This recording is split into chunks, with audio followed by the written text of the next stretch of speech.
Iya. Intrasistus supraventrikular ventrikular 3A, cor pulmonale akut 3B, cor pulmonale kronik 3A, hipertensi esensial tadi 4A, hipertensi sekunder 3A. Nah, udah lihat. Bentar ya. Jadi dari situ yang 4A memang tidak banyak untuk kardiovaskuler ya. Karena apa? Karena sifatnya pada kardiovaskuler di pelayanan pertama itu sifatnya harus bergerak banyak pada preventif dan promotif ya. Kalaupun ada di 3A, 3B itu kan juga levelnya harus diagnosis dan tata laksana awal ya. Kalau yang 3A itu tidak emergensi, yang 3B itu yang emergensi. Kalaupun kita lihat di situ kalian juga harus kuasain ya, tetap harus dikuasain. Ini mumpung lagi rame kasus di Taiwan, ada yang ngikutin kasus di Taiwan nggak? Di Korea itu? Ya, itu ya, ada keluarga yang kena juga di sana karena ribuan orang missing ya, reported missing ya, ratusan orang yang meninggal karena kasus di shock kardiorespirasi ya. Jadi menurut saya dan yang terjadi pada banyak anak muda ya gitu. Nah, ini harusnya kardiovaskularnya menjadi menarik. Nanti kalau ketemu sama dokter jantung ya, spesialis jantung atau spesialis penyakit dalam kalau kasih kuliah, atau kalau nanti tutorial, bagus kalau kalian mau coba tanya-tanya kayak gitu ya. Tanya sama dokter Ikrimah juga gimana kisahnya, bagaimana soal yang dari dispnu terus bisa seseorang yang kekurangan oksigen ya, hipoksemia, hipoksia, itu kemudian bisa cardiac arrest ya, gitu. Kasihan banget ya di situ ya, menurut saya itu devastating moment banget gitu ya. Oke. Baik, nah tadi seperti di apa yang tadi di SKD yang kita lihat itu yang sudah saya sudah sampaikan juga, levelnya banyak sekali pada level preventif dan juga level promotif kalau pada layanan primer ya. Jadi kalau kita bicara itu berarti untuk gizi pas banget nih, karena kalau kita bicara gizi, penyakit jantung koroner adalah bagian dari penyakit degeneratif, dan penyakit degeneratif seperti halnya juga DM ya, itu dia adalah penyakit yang sifatnya berkaitan dengan lifestyle ya. Jadi kalau kita bicara lifestyle berarti bagian penting esensial dari lifestyle adalah gizi gitu ya. Nah, kuliah saya boleh dipotong kalau nggak ngerti, kalau nggak jelas ya boleh diinterupsi saja, nggak apa-apa. Nah, yang paling pertama karena ini adalah sifatnya preventif dan promotif, berarti kita bicara lebih banyak pada etiologi gitu ya. Tentu saja kita tidak akan bicara penyakit jantung koronernya, bagaimana tata laksananya secara farmakoterapi, itu bukan urusan saya, itu didapatkan nanti dari Departemen Penyakit Dalam. Ya. Nah, prinsip dari penyakit jantung itu terjadi awalnya semua kalau kita bicara penyakit degeneratif ya, yang hubungan penyakit degeneratif untuk kardiovaskuler, tentu asal muasalnya adalah tentang aterosklerosis. Jadi memahami patomekanisme terjadinya aterosklerosis akan membawa kamu mudah untuk paham apa aja sih yang harus dicegah supaya kita nggak mengalami aterosklerosis. Terus kita tinggal kaitin dari sisi gizi gitu. Secara logika begitu aja pola pikirnya, gitu ya. Nah, ini patomekanisme aterosklerosis ya kalau kita lihat. Semuanya kalau kita mau bicara aterosklerosis, kita bicara inflamasi sebenarnya ya. Jadi mesti ada kejadian inflamasi dulu. Jadi mesti ada kejadian inflamasi dulu. Ini lepas semuanya mediator-mediator inflamasi. Ingat-ingat lagi waktu di BMD, ingat-ingat lagi waktu di imunologi gitu ya. Semua mediator inflamasinya lepas gitu ya.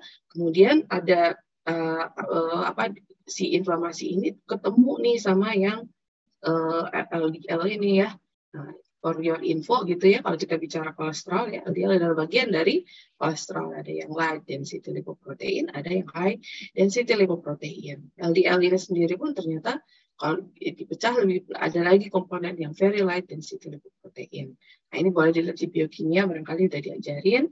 Nah, jadi mesti ada kejadian ini dulu, kemudian bertemu dengan inflamasi, lalu terjadilah mekanisme-mekanisme ini. Ya, ada nekrosis, kemudian terjadi pembentukan plak dan lain-lain. Ya, sebagai bagian mekanisme tubuh karena adanya injury gitu ya, LDL ini menyebabkan injury. Kita ada injury berarti ada inflamasi.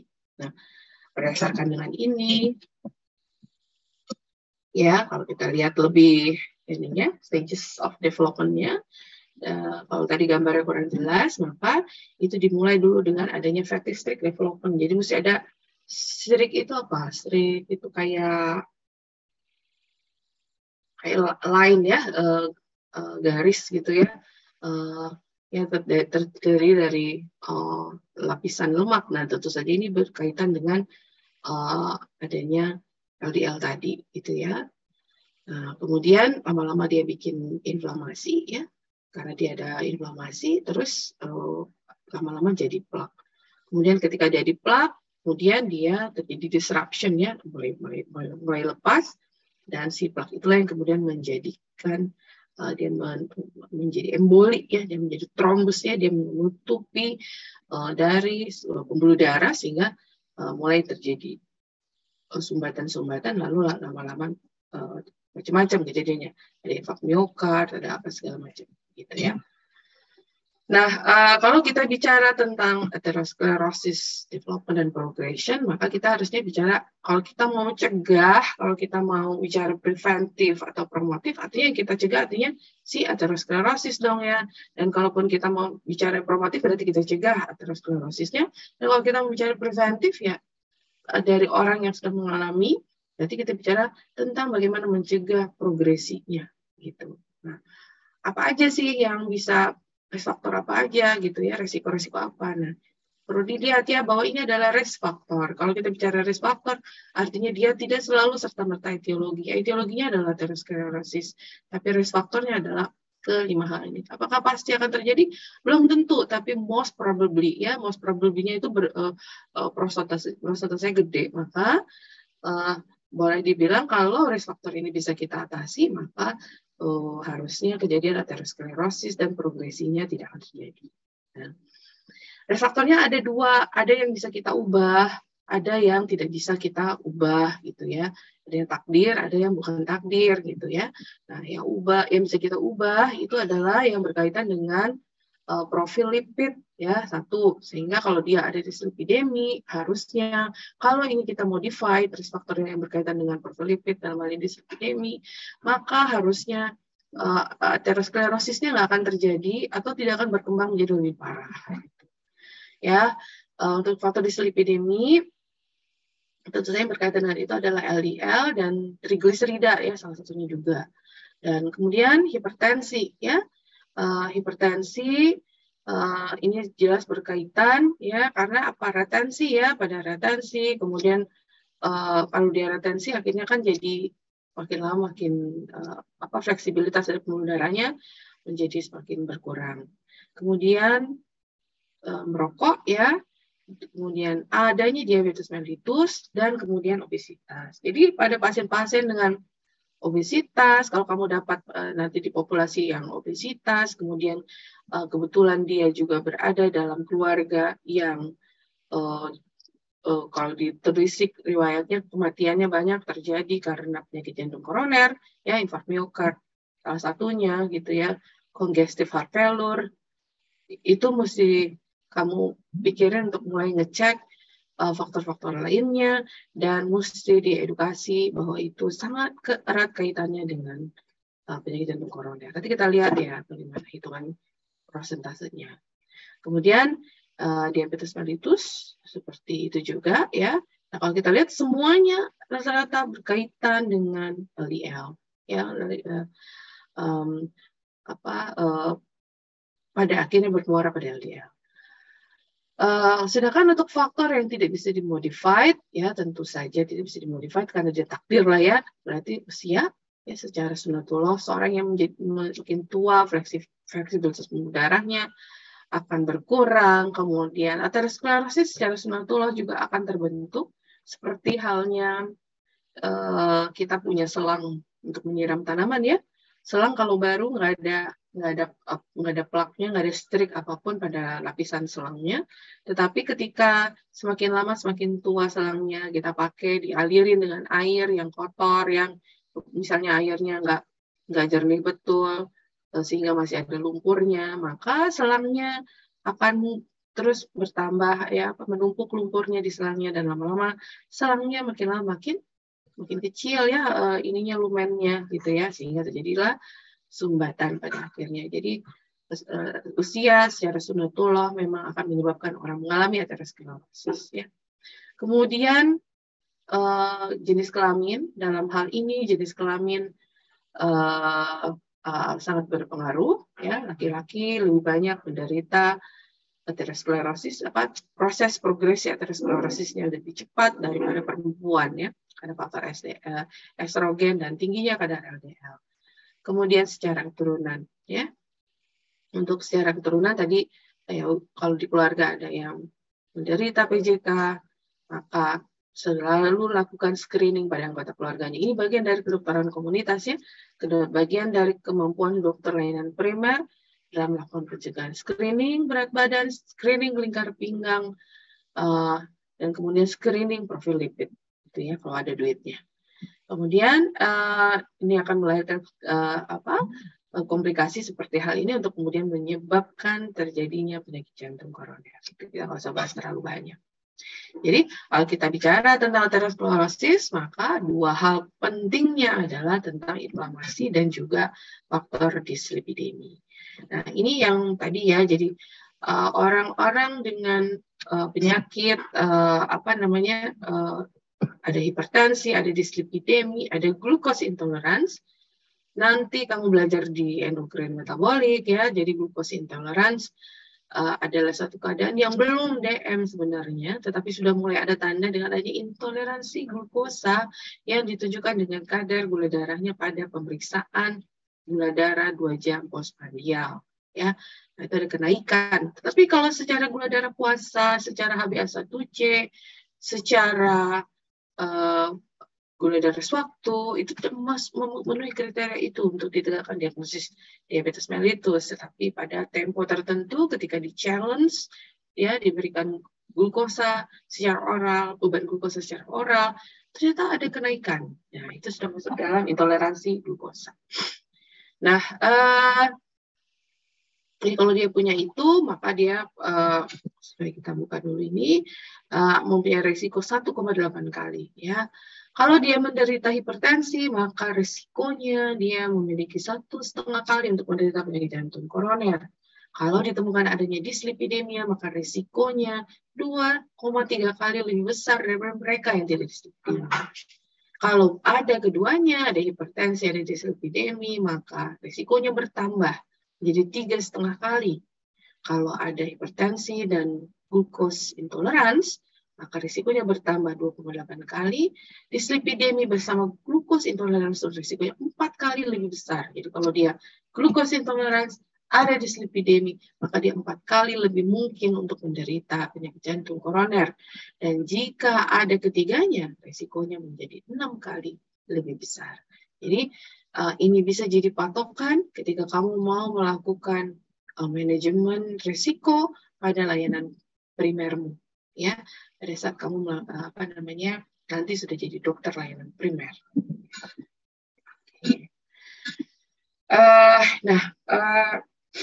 Simple aja ya. Jadi kalau kita ditanya indikator apa yang bisa kita pakai gitu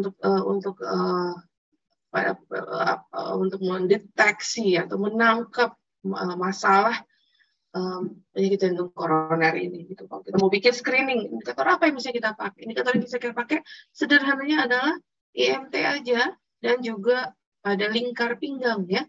Ya, lingkar pinggang karena apa? Karena berkaitan dengan adanya sentral adiposity atau obesitas sentral.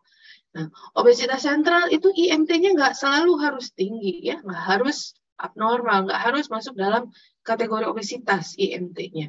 Bisa saja orang-orang dengan ukuran yang normal, tetapi lingkar pinggangnya lebih dari normal. Ya, lingkar pinggang normalnya itu kalau menurut panduan adalah lebih dari 90, lebih sama dengan 90 cm, lebih dari 90 cm untuk laki-laki dan lebih dari 80 untuk perempuan. Jadi ketika seseorang memiliki lingkar pinggang yang abnormal, maka harusnya dia udah kamu tangkap ya, kalau dalam layanan primer sudah kamu urus untuk kamu atasi untuk mencegah sebagai bagian dari pengendalian resiko ya, supaya dia tidak mengalami penyakit jantung koroner ya. Mengapa demikian? Karena sentral adiposity ini berkaitan ya, menjadi indikator, menjadi prediktor terjadinya resistensi insulin dan juga hiperinsulinemi ya. Nah, apa itu resistensi insulin? Mungkin nanti bisa dipelajari tentukan metabolik ya. Pada dasarnya adalah resistensi insulinnya tidak bisa bekerja. Insulin akan keluar ketika ada karbohidrat, tetapi pada keadaan seorang yang mengalami resistensi insulin, walaupun ada karbohidrat, insulinnya ada, tetapi insulinnya tidak bisa menangkap karbohidratnya, sehingga akhirnya yang terjadi adalah tubuh akan merespon dengan mengeluarkan insulin lebih banyak, ya, insulin lebih banyak, tapi kadar gula darahnya tetap tidak teratasi karena reseptornya nggak sensitif untuk menangkap karbohidratnya. Ya, sederhananya kayak gitu ya. Tentu nggak seperti itu ya kalau kita bicara detail patomekanismenya, tapi secara sederhana kalau yang dipahami adalah itu. Lalu apa jadi yang terjadi? Tentu saja dia akan menyebabkan gangguan pada metabolisme glukosa sehingga terjadilah intoleransi glukosa, ya. Kemudian kejadian ini pada orang dengan sentral adiposity, pada orang dengan indeks massa tubuh yang tinggi, metabolisme asam urat juga senantiasa ikut terganggu senantiasa. Tidak selalu senantiasa ya, senantiasa kan selalu ya. Kelak akan terganggu metabolisme asam uratnya, ya, sehingga asam uratnya juga akan tinggi. Kemudian tentu saja sentral adiposity-nya menyebabkan hiperinsulinemi, kemudian akan mengarah kepada dislipidemi. Kemudian terjadi macam-macam ya, yang tadi ya trigliseridanya meningkat, LDL-nya meningkat, HDL-nya turun, dan seterusnya. Lipoprotein lainnya juga terganggu. Ya, pokoknya terjadi peningkatan hampir semua profil lipid kecuali HDL-nya. Hemodinamiknya terganggu, hipertensi terjadi, retensi natrium ya, karena retensi natrium ya berarti akan terjadi hipertensi ya. Kemudian aktivitas sistem saraf pusat ini meningkat ya, kemudian akhirnya adalah di hipertensi. Novel risk factor. Novel risk factor ini adalah bagian dari peradangannya gitu ya. Nanti keluar semua tuh indikator peradangannya ya, interleukin dan segala macam, CRP, pokoknya semua sitokin peradangan itu akan keluar gitu ya. Berawal dari sini. Jadi artinya apa? Kalau ini nggak mau terjadi ya udah, ininya kita atasin gitu ya. Mulai dari sini dia akan berakhir di sini. Ya, kalau kita bikin peta konsep kan kayak gitu ya. Kalau kita bikin peta konsep kan artinya kita akan bicara tentang aterosklerosis ya. Aterosklerosisnya ada di bawah sini nih, aterosklerosis ada di sini. Ya, aterosklerosisnya ada di sini. Kemudian faktor-faktor penyebabnya ada di sini. Jadi artinya kalau aterosklerosisnya di sini berarti ya kalau nggak mau terjadi PJK, kalau nggak mau ada progresi gitu ya, kalau nggak mau ada itu mau mencegah supaya nggak sampai terjadi PJK ya berarti ini yang harus diatasi. Kalau dia ditemukan ini berarti kita ngapain dong? Ada terapi di sini gitu kan? Terapi kalau ada gangguan glukosa, intoleransi glukosa, terapi kalau ada asam urat, terapi kalau ada dislipidemi, pakai farmakoterapi, pakai diet segala macam ya. Kemudian ada hipertensi di terapi, ada peradangan di terapi. Terus supaya ini nggak terulang lagi, pada level promotifnya apa yang kita lakukan ini diatasi ya. Sentral adiposity-nya diberesin. Caranya gimana? Ya diet, olahraga dan lain-lain. Oke? Nah, inti dari pembicaraan saya tadi itu adalah pada sentral adiposity ya. Jadi orang boleh aja gemuk ya, tapi kalau dia punya lingkar pinggangnya itu tidak secara IMT misalnya dia tinggi tapi kemudian lingkar pinggangnya tidak melebihi dari batas normal ya, contohnya aderai misalnya ya, bulky, badan besar, kalau kita timbang IMT-nya pasti tinggi ya, tetapi lingkar pinggangnya mungkin tidak tinggi, tidak besar gitu karena perutnya kecil gitu ya, ataupun kalau masih agak gede sedikit perutnya kotak-kotaknya karena ototnya lumayan besar gitu. Nah, orang seperti itu tentunya tidak beresiko mengalami penyakit jantung koroner gitu ya. Nah, jadi posture yang apple pear shape berbanding apple shape itu tentu saja yang apple shape yang lebih besar, yang besar resikonya, yang gendutnya rata dari atas sampai bawah, terutama pada bagian perutnya, gitu ya. Jadi kita mau mencegah, kalau ditanya apa yang kamu kerjain, indikator apa yang kamu pakai, ya lingkar pinggang. Dan apa yang menjadi pangkal awal untuk upaya promotif preventif kamu, intinya adalah pada IMT dan pada lingkar pinggang, gitu ya. Jadi ini lemak perut ya, lemak perut ini pada daerah abdominal fat ya. Pada daerah abdominal fat ini memang karena lokasinya gitu ya, dia sangat dekat sekali untuk menyebabkan terjadinya resistensi insulin ketimbang lemak yang terakumulasi pada daerah-daerah di bokong misalnya, atau di paha, di daerah lengan gitu ya, atau dia cabi pada daerah perut ya. Nah itu kayak Kim Kardashian tuh ya, wah dia bokongnya gede gitu ya, isinya kan lemak melulu. Nah itu nggak apa-apa. Tapi kalau dia gemuk, perutnya besar, maka dia beresiko ya. Nah kalau dia resistensi insulin, apa aja yang terjadi nih? Semua yang tadi kita udah ngomongin sebenarnya ya, yang tadi, yang komplikasi yang tadi gitu ya. Dan resistensi insulin ini erat sekali kaitannya dengan usia ya. Kalau udah ngomong usia itu sunatullah, nggak bisa diapa-apain. Kemudian obesitas ya, gitu kita bisa apa-apain.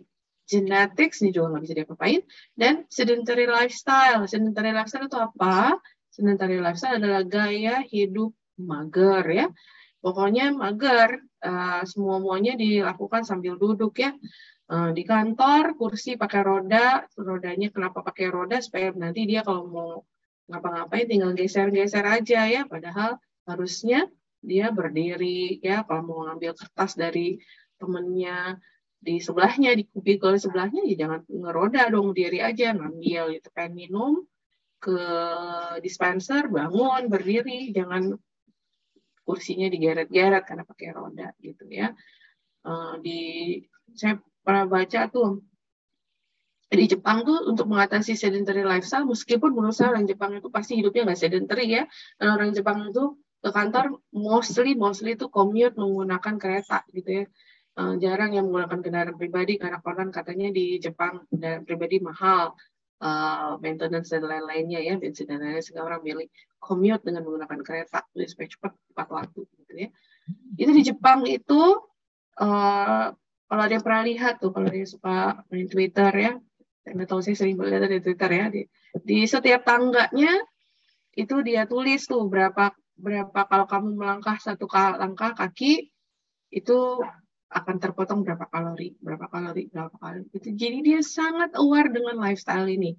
Terus ada kantor yang mejanya itu di program, jadi mejanya canggih, ada hidrolik ya istilahnya ya, saya lupa ya, pokoknya jadi mejanya bisa naik turun ya. Jadi pada tempo-tempo tertentu itu akan naik. Temponya berapa lama itu per jam. Jadi setiap jam mejanya akan naik. Jadi kalau mejanya jadi tinggi, artinya apa?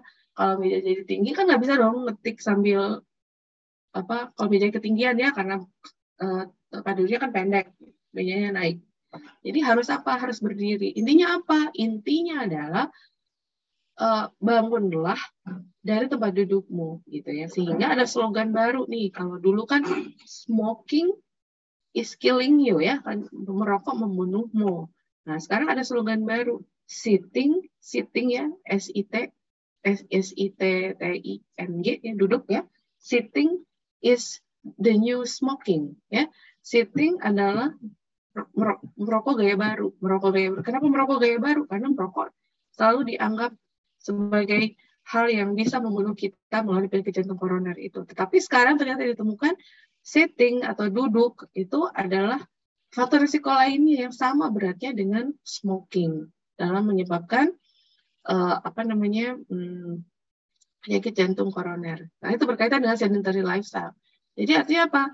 Bangunlah dari tempat dudukmu, jangan duduk lebih lama dari 1 jam, setiap 1 jam, 5-10 menit, bergerak, berdiri, bahkan berdiri saja dengan mengangkat satu kaki, itu memberikan dampak yang luar biasa. Gitu. Jadi sedentary lifestyle harus diberangus, gitu ya, karena berkaitan dengan resistensi insulin. Gitu ya.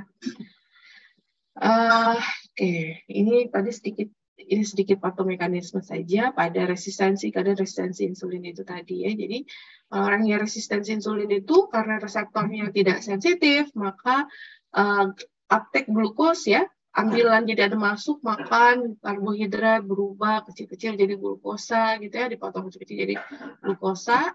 Itu kemudian harusnya ketika ada insulin akan menyebabkan adanya uptake glukosa dalam jaringan.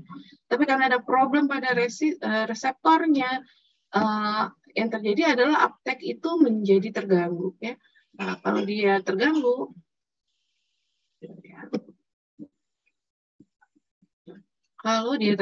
ya pada sel lemaknya ini dia terganggu, ya akan menumpuk menjadi sel lemak, kan nggak diapa-apain karena nggak ada jaringan yang ambil. Nah, terus kemudian karena nggak ada ya, akhirnya sumber energi berasal dari mana? Karena gangguan uptake tadi ya, akhirnya sumber energi akan berasal dari lepasnya sel lemak itu tadi ya. Dari sel lemak itu asam lemak lepas, free fatty acid akan lepas yang akan dipakai untuk menjadi sumber energi. Sumber energi itu harusnya glukosa ya, tapi karena nggak ada, akhirnya free fatty acidnya dipakai. Pada keadaan tertentu, ini kita seneng loh kalau misalnya kita bicara terapi obesitas, karena sel lemaknya dipakai kan, karena cadangan lemak kita dipakai gitu ya, untuk dipakai jadi sumber energi, ada gluconeogenesis, ada segala macam. Tetapi pada situasi ini, kejadian itu bukan di-trigger oleh hal baik, misalnya oleh komposisi nutrisi yang kita ubah, atau misalnya aktivitas fisik karena olahraga meningkat, sehingga antara balance energinya, energi output lebih besar daripada input gitu ya, sehingga cadangan lemak harus dipakai untuk menjadi energi. Ini tidak, ini terjadi karena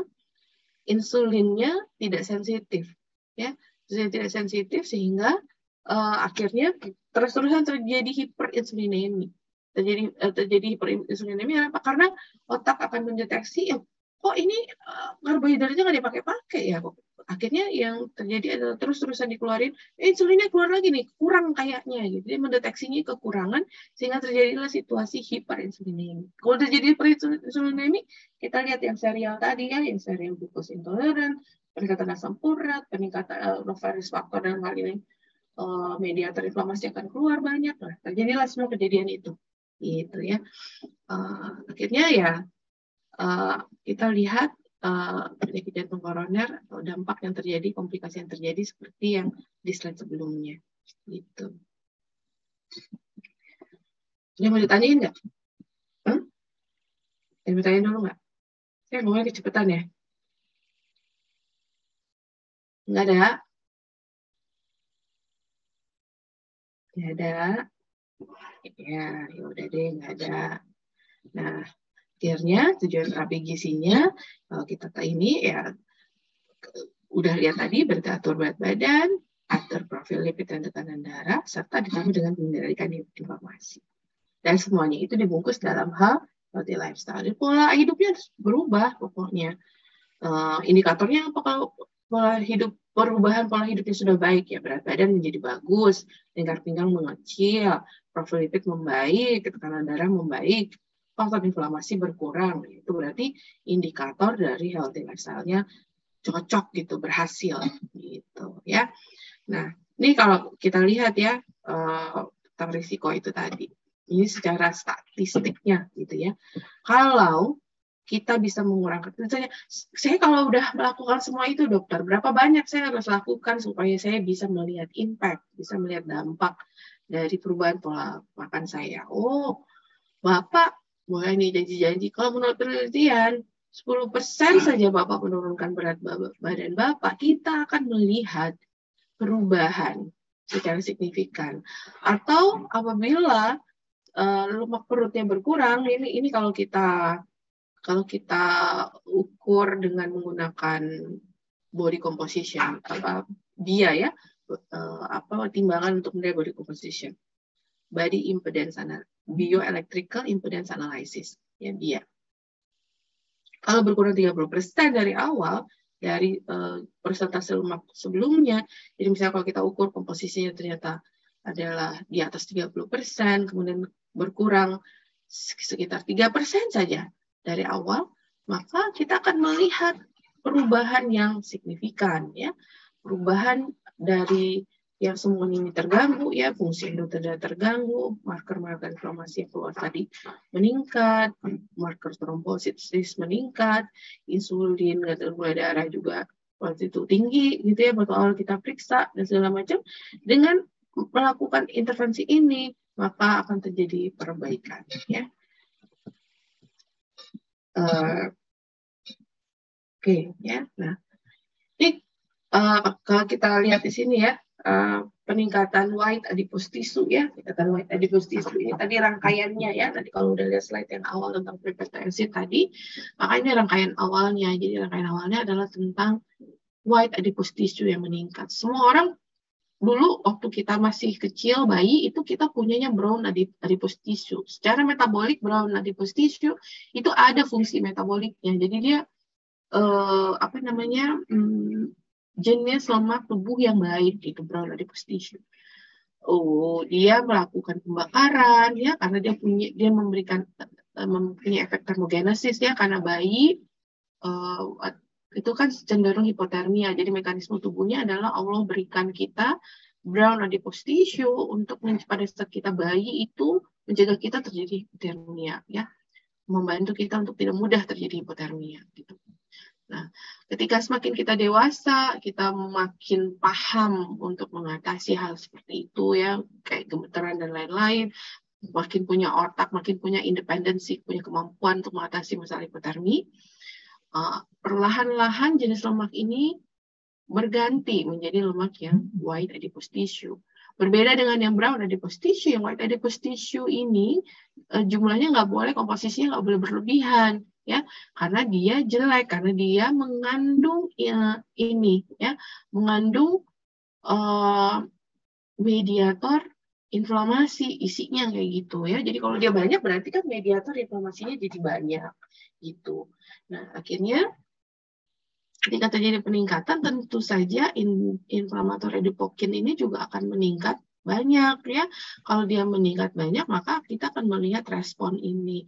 Ada inflamasi. Kalau udah ada inflamasi, temennya inflamasi itu pasti resistensi insulin ya. Kalau ada resistensi insulin, maka terjadi hiperglikemi, DM tipe 2 ya, ataupun bisa juga tidak, kemudian akan melahirkan keadaan yang ini ya, disfungsi endotelial, pembentukan ateroma, plak dan lain-lain. Intinya adalah aterosklerosis gitu. Terus ini juga kalau banyak white adipose tissue-nya ya otomatis free fatty acid-nya juga jadi banyak. Kalau free fatty acid-nya banyak ya berarti ada lipotoxicity. Kalau ada lipotoxicity ya kemudian mengalami lagi insulin resisten ya. Karena apa? Karena reseptornya bermasalah ya. Dan seterusnya ya. Kenapa bisa hipertensi ya? Karena ini ya white adipose tissue karena dia mengandung sekian banyak novel risk factor yang berkaitan dengan hemodinamik. Sistem hemodinamik yang berkaitan dengan tekanan darah itu juga akan mengalami peningkatan sehingga terjadi hipertensi dan seterusnya. Ya bisa lihat dari sini ya. Constitutive metabolic syndrome ini semua nih menjadi faktor-faktor yang berkaitan dengan sindrom metabolik. Nah, kita lihat di diabetes mellitus, di endokrin metabolik maksud saya ya. Nah, terus kita mesti apa gitu ya? Ada banyak sekali studi ya. Kalau kalian nanti udah terjun nih beneran gitu, jadi dokter gitu ya. Itu kalian akan paling banyak kalau kalian ketemu dengan orang-orang pasien dewasa ya, pada pasien lansia, maka selalu normalnya soal kolesterol, normalnya soal asam urat. Ini kita apa sih? Kita minum apa? Berbagai macam cara diomongin hal-hal apa saja yang bisa dipakai untuk membantu menurunkan kolesterol. Di dunia kedokteran kita selalu saja di praktek kita ini ya selalu dibatasi oleh lingkup evidence-based medicine. Jadi apapun yang kita kasih harus ada evidence-nya, harus ada bukti klinisnya. Kita bukan dukun yang jampi-jampi kemudian bilang pasti sembuh, tapi kita nggak punya bukti gitu ya. Jadi ada bukti pun orang pakai ini sembuh itu kita nggak bisa bilang sih ini si Anu minum daun salam loh kemarin rutin. Terus waktu kemarinnya dia periksa lagi akhirnya dia normal. Nggak bisa kayak gitu ya karena bukti klinis berkaitan dengan statistik, bukti klinis juga berkaitan dengan penelitian lanjutannya bahwa substansi apa yang ada dalam daun salam dapat dengan mekanisme apa sehingga daun salam akan menurunkan kolesterol gitu ya. Jadi evidence base itu sifatnya seperti itu, rigid ya. Sebanyak apapun orang bicara tentang keberhasilan daun salam sementara belum ada penelitiannya, ya kita nggak boleh mengendorse itu gitu ya. Itu hukumnya evidence based medicine dalam dunia kedokteran. Berhati-hatilah dengan itu ya, karena ketika terjadi sesuatu maka kamu akan dituntut pertanggungjawabannya berdasarkan prosedur apa yang kamu kasih dan bukti apa sehingga kamu menggunakan prosedur itu, referensi apa yang kamu pakai, kenapa kamu putuskan melakukan itu ya. Situ titik kejadian malpraktek paling banyak terjadi.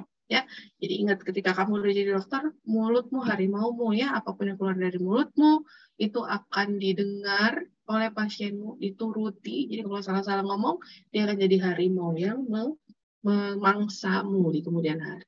Gitu ya, hati-hati. Nah, ini saya sekedar menunjukkan saja beberapa penelitian yang bisa dipakai ya untuk menjadi intervensi. Penelitiannya masih ada beberapa yang masih ada beberapa yang belum fix begitu. Nah, tapi sebelum ke situ mungkin kita lihat dulu flow diagram ini ya. Flow diagram ini berdasarkan perkembangan dan kemudian possible prevention-nya, prevention apa yang bisa kita pakai gitu ya. Kita pada sifatnya pada primordial prevention ya, apa aja yang bisa kita kasih ya. Jadi kalau kita lihat ya, reduction of excess calorie. Jadi nomor satu apa intervensinya ya? Reduction of excess calorie. Nah itu komponennya ada banyak di sini ya, komponennya ada banyak. Jadi kita kasih banyak buah, kasih banyak sayur, whole grain dan lain-lain. Yang intinya sebenarnya adalah reduction of excess calorie, gitu ya. Kemudian mengubah komposisi dan dengan hal-hal yang kita harapkan untuk turun, ya kalau yang ini kita harapkan naik ya, buah-buahan, sayur-sayuran, whole grain itu kayak beras merah, ya gandum, ya dan lain kacang, legumes itu kayak biji-bijian kayak kacang polong. Kemudian makannya seafood ya. Nah, itu diganti dengan menurunkan proses meat ya. Proses meat itu kayak cornet gitu-gitu ya. Kemudian sosis ya itu dikurangi. Kenapa? Karena sodium, nitrit dan itu tinggi kandungannya di dalamnya. Kemudian refined grains ya, penggunaan gula yang berlebihan ya. Kemudian tak adanya trans fat ya, sodium dan saturated fat itu kita upayakan untuk turun. Action apa yang bisa kita pakai untuk level ini? Actionnya ini levelnya karena dia bersifat promotif ya, akan sangat baik kalau bisa dikerjakan level skala besar. Ini komunitas banget. Jadi bicara pada level produksi begitu ya. Nah kemudian jika penyebab poor diet quality-nya adalah lack of knowledge, lack of availability, jadi nggak punya pengetahuannya kurang, ketersediaannya rendah, harganya mahal. Dia pernah nggak pesen? Saya ada satu langganan ya. Saya suka banget beli salad di salad bar dan juga di Serasa salad bar ya. Bukan promosi, saya cuma mau bilang ya. Harga salad itu kalau ada yang suka beli salad di salad stop juga, misalnya kalau kamu main di mall gitu ya, harga salad ya yang pakai salmonnya dikit doang padahal itu harganya bisa 90 ribuan satu mangkok salad loh ya, isinya sayur-sayuran ya kemudian sedikit salmon, itu harga 90 ribuan. Ada yang pernah beli paketnya KFC ya? Ada yang pernah beli paketnya KFC? Paket KFC satu ayam, satu nasi, satu Coca-Cola, makan udah kenyang banget. Itu berapa? Sekitar 30-40 ribu ya. Nah, coba bandingin antara harga si healthy food in the name of salad tadi, ya, kemudian bandingin dengan paket KFC itu, tentu itu membuat frustrasi. Jadi kadang-kadang kita hidup dalam komunitas yang memang tidak berpihak untuk punya healthy lifestyle. ya, karena harga-harga makanan sehat itu tadi lebih mahal. Tapi kalau kita mau kaji lebih dalam lagi, ya itu kalau lu makannya salad, kali lu mahal. Tapi kalau lu makannya sayur bening aja sama ikan, mungkin harganya nggak akan segitu. Tapi problemnya hampir di semua warung makan ya, kalau kita bicara level ini ya, kalau kita bicara level masyarakat, kita nggak mungkin dong bicara levelnya tuh restoran, karena nggak semua masyarakat mampu untuk makan di restoran tiap hari ya kan. Ya kita lihat selalu rata-rata lauknya digoreng. Berarti kita nggak bisa nih bicara tentang penurunan trans fat dan saturated fat kalau kita bicara lauk yang digoreng ya. Ini nyata adanya ya, setiap kali saya melakukan, setiap kali saya bertemu pasien di poli gitu ya, hal pertama yang selalu disampaikan, kan kita tinggal di perkotaan ya, di Jakarta gitu ya, kerja dari pagi sampai malam, sehingga kita kan melewati banyak waktu makan di kantor, melewati banyak waktu makan di kantor, kemudian mereka yang tinggal di sekitar Jakarta atau di Jakarta sekalipun, karena untuk mencegah supaya nggak terlambat pergi ke kantor, itu kan rata-rata bangunnya harus pagi banget gitu ya, harus bangun pagi banget, sehingga itu belum lagi mereka harus menyiapkan sarapan buat anak ya, juga ya repot bekal dan lain-lain, sehingga nggak sempat untuk menyiapkan makan untuk diri sendiri, sehingga mengandalkan makan di warung atau di kantin kantor yang tersedia di kantornya ya, atau di sekitar kantornya. Dan pilihannya itu sangat jelek ya. Jadi kalau kita bicara price of healthy food, time scarcity itu keterbatasan waktu ya. Itu tentu saja udah jadi dua faktor yang akan menghambat kita, masyarakat kita, transformasi dari lifestyle yang baik ke lifestyle yang bagus, dari lifestyle yang buruk ke lifestyle yang baik gitu ya. Jadi emang butuh sekali upaya untuk mengatasi itu. Sulit sekali untuk punya good lifestyle pada masyarakat perkotaan. Terus ya, 5 menit ya. Bentar.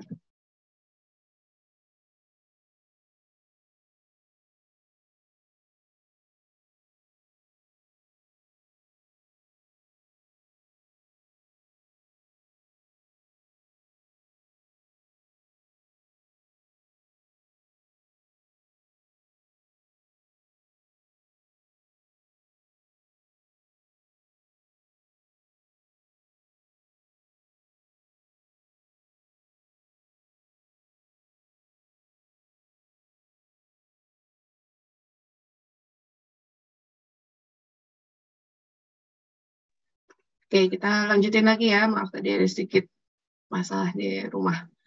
Nah, jadi ini ya ada dua faktor ini yang sulit sekali untuk mengimplementasikan healthy lifestyle. Nah, sebagai dokter, nanti kamu harus bisa nih punya akal-akalan itu. Harus ngapain gitu. Kalau saya sih biasanya saya cuma bilang ya, untuk memiliki healthy lifestyle, kita harus berkorban banyak memang. Harus punya strategi, memang harus punya keinginan. Biasanya orang yang punya keinginan kuat, itu biasanya akan menemukan jalannya. Jadi jangan dikecilin hatinya, oh susah ya Pak, udah susah nih kalau gitu, nggak usah jadi Pak, gitu ya. Nggak bisa kayak gitu ya, jadi harus selalu diedukasi. Bisa bilang, Bapak atau ini minta tolong istrinya setiap hari Sabtu, kalau misalnya istrinya juga kerja ya, Sabtu dan Minggu, itu udah mulai menyiapkan bekal untuk yang bisa dibawa. Biasanya yang ribet itu kan lauk ya, proteinnya. Kalau sayur kita gampang lah. Menyiapkan sayur bening itu orang Indonesia suka makan lalap lah, gampang, tinggal lalap dengan sambal, aman ya.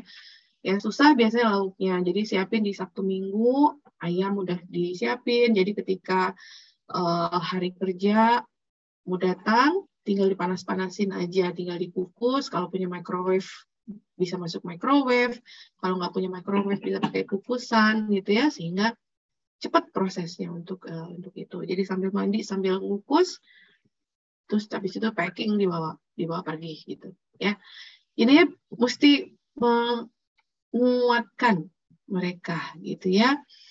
Nah, kemudian ketika ini kan levelnya untuk di komunitas ya, levelnya sudah ada butuh kolaboratif ya, work. Jadi pekerjaan yang sifatnya kolaboratif sama dengan penentu kebijakan ya, di sini termasuk nutrition labeling dan segala macamnya ya. Nutrition labeling itu adalah memberikan label khusus pada pangan-pangan kemasan ya. Ini sudah dikerjakan di banyak negara, di Indonesia pun juga termasuk di dalam menjelaskan berapa kadar sodium dari makanan tersebut, berapa trans fat-nya pada makanan tersebut, berapa kadar gulanya, berapa saturated fat-nya, ya itu harus ditampilkan dalam dalam kemasannya, gitu ya.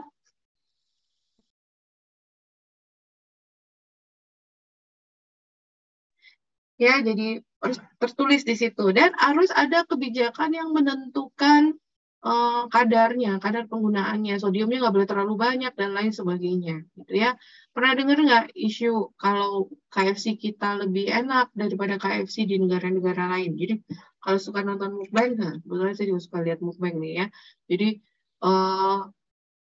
selalu ada nih kalau orang-orang bule atau orang-orang yang datang ke Indonesia, itu salah satu goals-nya adalah mencoba kuliner. Salah satu kuliner yang mereka perbandingkan adalah junk food di Indonesia dengan junk food di negara-negara mereka yang belum mereka lewatin. Ternyata junk food di daerah Asia, di Indonesia terutama, itu lebih enak katanya dari sana. Karena apa? Saya sih berasumsi bahwa kita tidak melakukan policy atau kebijakan yang mengurangi kadar sodium yang digunakan. Jadi rasa kita punya gurih banget, enak pas rasa asinnya gitu ya. Sodium itu adanya di garam ya. Jadi asinnya enak pas. Jangan-jangan juga kita pakai MSG itu di junk food itu gitu ya. Nah, terus ini saya juga tahu pasti rasa atau kadar manisnya Coca-Cola kita dengan Coca-Cola di Singapura aja itu beda. Ya. Coca-Cola di Singapura jauh lebih hambar daripada Coca-Cola yang ada di Indonesia. Jadi secara policy, bentar ya.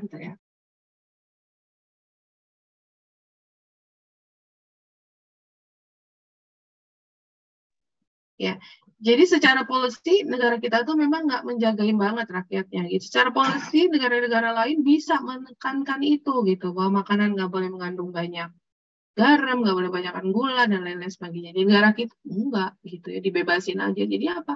Coca-Cola kita lebih manis, ini contoh doang ya. Coca-Cola kita lebih manis, kandungan gula pada jus buah kotakan yang ada di kita itu manisnya luar biasa. Di negara lain mungkin tidak seperti itu ya.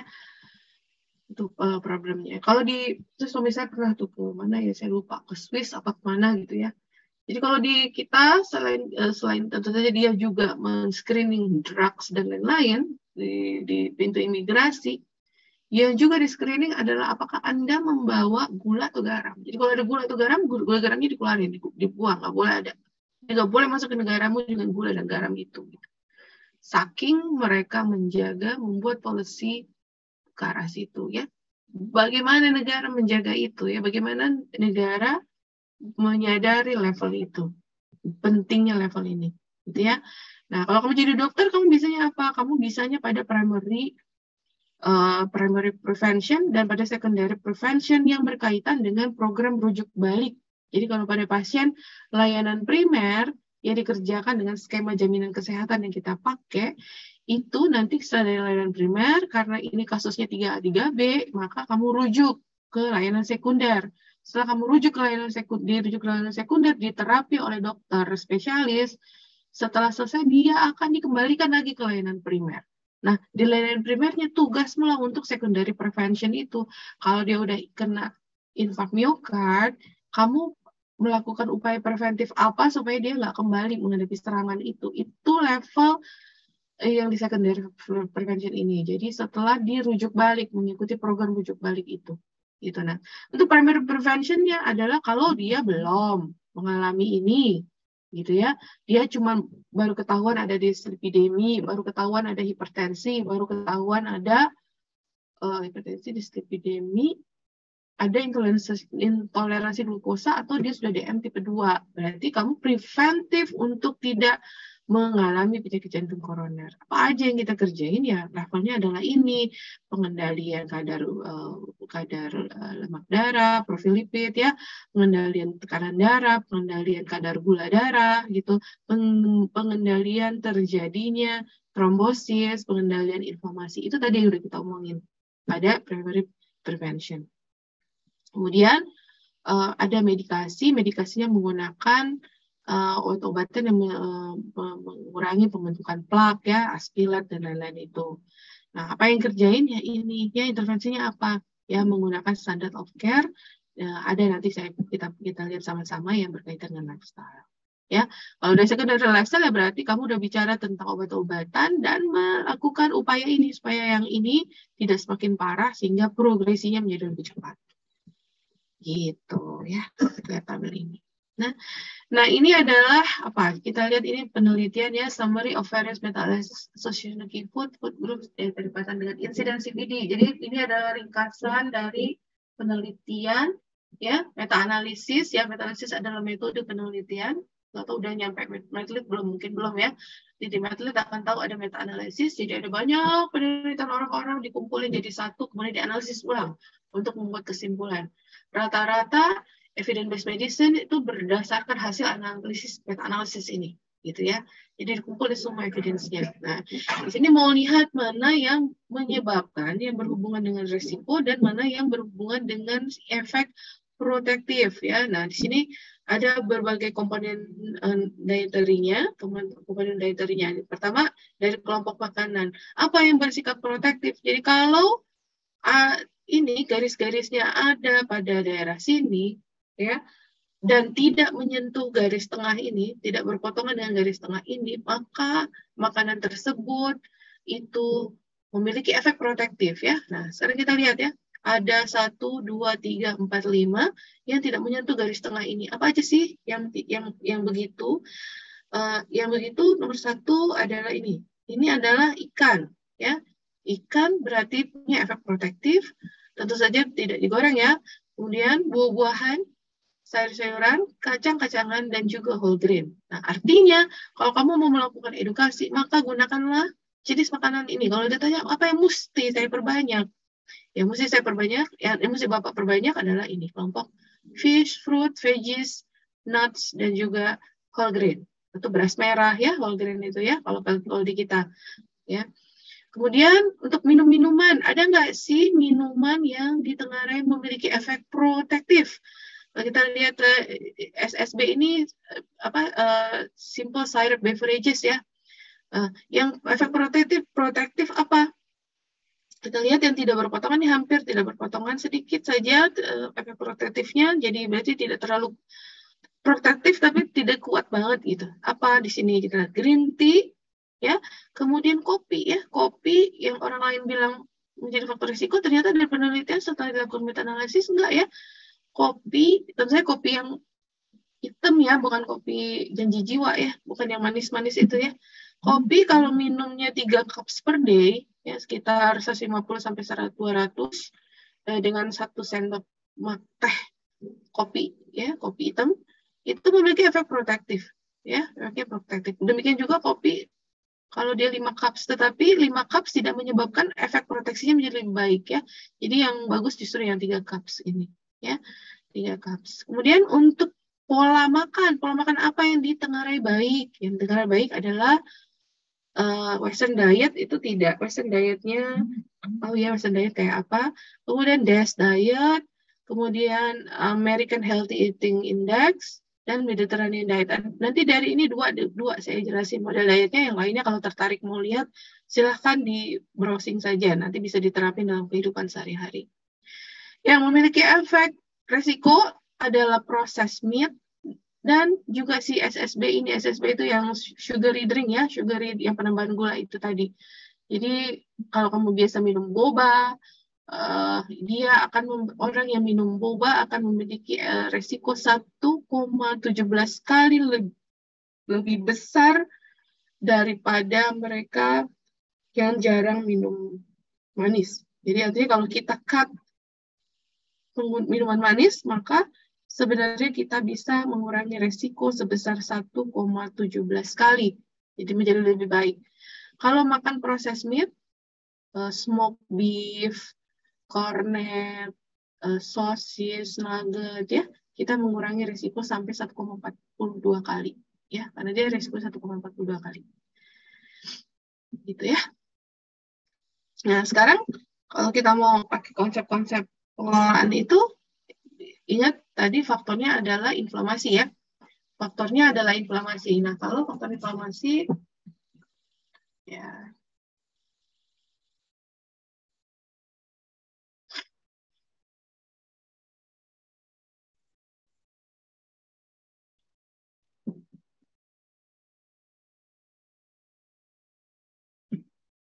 Jadi kalau kita mau bicara inflamasi, berarti kita mau mengatasi si respon oksidatif ini. Jadi kalau respon oksidatif kita ini makin kecil, maka inflamasi kita akan berkurang. Jadi jangan sampai ada respon oksidatif. Jangan terlalu banyak. Selalu pasti ada, ya. Prooksidan itu selalu akan timbul karena efek metabolisme, efek kita bergaul di lingkungan segala macam. Tapi kita usahain supaya ini nggak banyak. Ya. Nah, kita mesti makan apa gitu ya? Ini simulated, jadi artinya kayak baru simulasi. Apakah dia secara ini udah terbukti atau belum? Ya belum ya. Ini baru simulated. Jadi nanti bisa diterapin atau mau diteliti lebih lanjut silakan. Jadi kita caranya gimana? Di sini jelas menunjukkan bahwa pada bagian merah inilah yang akan menyebabkan peningkatan respon oksidatif ya. Apa aja sih yang meningkatkan respon oksidatif ya? Sweet sugary drink tadi si SSB tadi ya, sweet sugary beverages. Kemudian processed meat, kemudian makanan yang berlemak dan digoreng gitu ya. Fried, fatty, fried processed meat. Kemudian daging merah yang berlemak, jadi kayak sirloin ya, atau short plate yang kita pakai pada Korean barbecue. Kemudian itu dalam keadaan well done, ya, dalam keadaan well done. Kenapa? Karena proses pembakarannya yang jadi lemaknya kena api, kena panas, itulah yang menyebabkan risiko trans fatnya menjadi besar. Kemudian daging merah yang lean, ya ini kan fatty ya. Yang ini yang lean itu artinya nggak yang bebas lemak ya, atau rendah lemak, yang dimasak dalam keadaan medium atau medium rare. Jadi artinya daging merah mau berlemak mau enggak, itu respon oksidatifnya tinggi. Kemudian fried fatty food dan juga snack ya, snack dalam hal ini yang digoreng dan berlemak. Ya. Ini menjadi hal yang akan meningkatkan respon oksidatif. Jadi kalau mau edukasi untuk preventif dan promotif, edukasi kita berputar pada si segitiga merah ini, ya. Kemudian apa yang bilang, kalau gitu saya mesti banyak apa? Saya mesti banyak makan apa? Mesti banyak makannya itu adanya di bawah sini. Makin ke bawah jumlahnya harus makin banyak dan makin sering dimakan, gitu ya. Makin ke bawah jumlahnya makin banyak dan makin sering dimakan. Contohnya ya green tea tadi lihat ya, salah satu efek protektif kan ya. Ya, kopi nggak ditulis tapi di sini. Kemudian sayuran 5 warna ya, kemudian extra virgin olive oil ya, olives, avocado, almond dan coconut. Yang kita punya kalau extra virgin ini mahalnya minta ampun. Jadi kalau kita mau ya, kalau buat kalian mungkin enggak ya, tapi kalau buat masyarakat populasi menengah ke bawah, extra virgin olive oil itu lumayan. Tapi saya biasa suka bilang, yuk kita adain untuk bagian dari ikhtiar. Saya suka bilang gitu sih sama pasien. Nggak usah dipakai buat masak, tapi jadi kayak obat rutinitas pagi-pagi minum extra virgin olive oil 1 sendok makan setiap hari. Kalau nggak suka boleh ganti dengan alpukat ya. Kalau olives kan zaitun juga mahal, almond juga mahal. Kalau coconut nanti suka disalahgunakan ya, tahu-tahu jadi santan aja, padahal bukan seperti itu ya. Coconut itu lebih ke airnya dan penggunaan minyaknya, tetapi itu pun dalam bentuk ini ya, VCO, virgin coconut oil. Kemudian penggunaan herbs and spices paling banyak di sini kurkuma ya, kunyit ya, punya efek inflamasi ya, dan temulawak. Nah, kemudian ini kalau ini udah kita kombinasi ya, kombinasi tadi cuma non-oxidative stress, tapi kalau kita kombinasikan tadi masih ingat ya, faktor resikonya adalah pada glucose intolerance ya, berarti kita bicara tentang pengendalian kadar glisemik ya, kadar gula darah ya, dan satiety itu tadi kepuasan, orang makan pengen puas ya, pengen kenyang, cukup gitu, supaya nggak kepikiran makan lagi. Jadi kalau kita menerapkan ini, maka harusnya satiety menjadi lebih bagus, kadar glukosa menjadi terjaga, dan respon oksidatif akan menurun.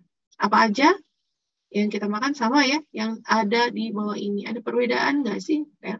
Kalau perbedaannya mungkin fish yang tadinya pada respon oksidatif adanya di sini, fish atau seafood ini turun ke bawah. Jadi artinya kalau mau satiety, glycemic bagus, fish termasuk yang kita makan cukup sering, gitu ya.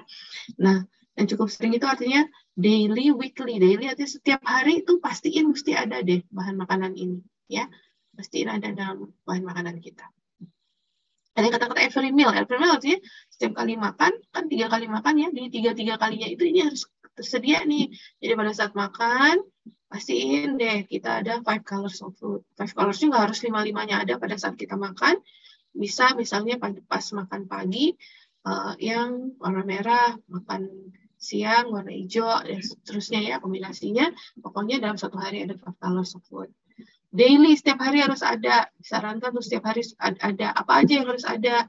Misalnya produk ini ya, produk light dairy dalam hal ini yang rendah lemak, yang produk susu ya, dairy product. Contohnya susu itu sendiri, yogurt ataupun keju. Mungkin kita bukan negara peminum produk susu ya, jadi mungkin ini susah kalau kamu mau anjurin terus-terusan. Tapi yang bisa kita kerjain adalah kita bisa menganjurkan untuk rajin makan kedelai, dalam hal ini dalam bentuk tempe ataupun tahu, atau dalam bentuk isolat. Jadi ada soy isolat, tapi bentuknya kayak susu ya, tapi itu mahal, jadi mungkin nggak bisa juga kita anjurin sering-sering. Dan telur ya, telur setiap hari minimal dimakan 1 ada setiap hari ya. An egg a day will keep the doctor away ya. Kalau dulu kan an apple a day will keep the doctor at bay gitu ya, sekarang nggak ya. An egg a day will keep the doctor at bay. Nah, kemudian yang daily ini ya, starchy veggies, whole grain, kemudian legumes ya, boleh dalam bentuk sprouted ataupun cook. Sproutednya apa? Contohnya tauge ya, sprouted. Ya, dan seterusnya ya. Yang dihindari masih sama ya, masih sama. Jadi artinya kuat-kuatanlah untuk selalu mengingatkan ini pada saat melakukan edukasi. 5 colors of food-nya apa aja? Jadi sebenarnya bisa kamu cari sendiri, nggak usah saya tunjukin ya. Nanti lihat cari sendiri. Kalau purple apa? Ada seperti ini ya. Terong ya, anggur. Wah ini mahal-mahal nih ya. Ya silakan dilihat aja. Kemudian ini adalah guidelines yang berkaitan ya dengan pencegahan primary prevention of cardiovascular disease ya. Primary prevention ini akan melingkupi udah dikasih targetnya dulu ya, udah dikasih targetnya, dan kemudian melingkupi jenis usianya ya, kelompok usianya. Nah, kalau kita bicara target, maka apa aja yang kita kerjain. Jadi ketika kamu screening ketemu, nah berarti apa ini yang kita kerjain ya. Primary prevention langsung kita berikan ya, kita terapkan langsung.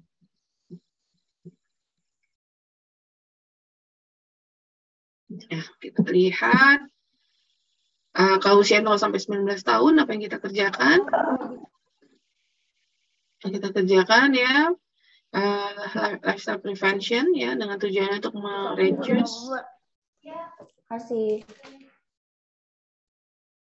ya, untuk mereduksi dari penyakit kardiovaskular itu resiko-resikonya ya. Nanti ini boleh dilihat terlebih dahulu. Dulu ya.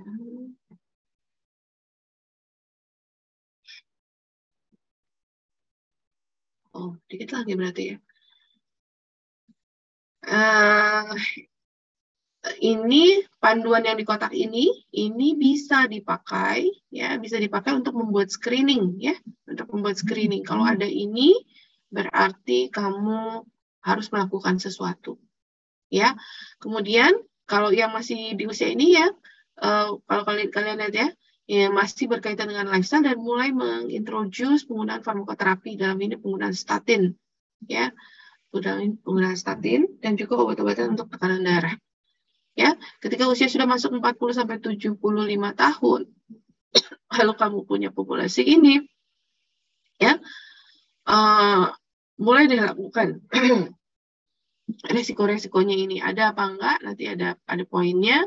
Kemudian tindakan yang kita lakukan sama mengikuti tingkat resikonya, ya. Di sini tentunya sudah terlibat penggunaan statin, penggunaan obat-obatan tekanan darah, dan juga menggunakan obat-obatan untuk diabetes mellitus. Nah, sedangkan untuk dietnya yang dianjurkan tadi kurang lebih sama saja dengan yang kita lihat tadi hasil meta-analisisnya, karena itu saja berasal dari hasil meta-analisis itu, maka ini cara kita membaca evidence medicine ya. Nanti kamu akan lihat guidelines. Ya. Biasanya guidelines itu akan dikasih angka ya, dikasih grade ya. Nah, grade itu A, B, C, D, E. Ya. A itu adalah grade yang strong. B itu strong tapi tidak cukup kuat bila dibandingkan A. Artinya apa? Ketika kamu ingin menerapkan sebuah guidelines, kalau pengen cepat gitu ya, cari aja guidelines dengan rekomendasi yang A atau B. Itu A atau B ya untuk kamu terapin. Karena itu ternyata hasil penelitiannya kuat sekali menunjukkan ke arah situ. Gitu ya. Nah, apa saja yang grade A-nya? Gitu ya. Ini yang berkaitan dengan LDL, kolesterol ya. Jadi konsumsilah ya atau terapkanlah pola makan yang menekankan kepada asupan sayur, buah, dan juga whole grain. Whole grain itu tadi beras merah dan lain-lain. Kemudian di dalamnya harus mencakup ada low fat dairy products kalau dia minum dairy products ya. Kemudian yang low fat tapi kemudian unggas, ikan, ya, biji-bijian dan juga penggunaan non tropical vegetable oil. Nah, non tropical vegetable oil itu yang tropical itu contohnya adalah minyak kelapa ya. Nah, dan kelapa sawit ya ya. Yang ini sebenarnya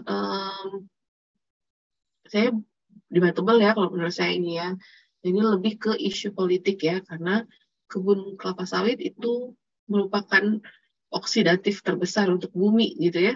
Jadi bicara tentang go green sebenarnya. Tapi kalau terhadap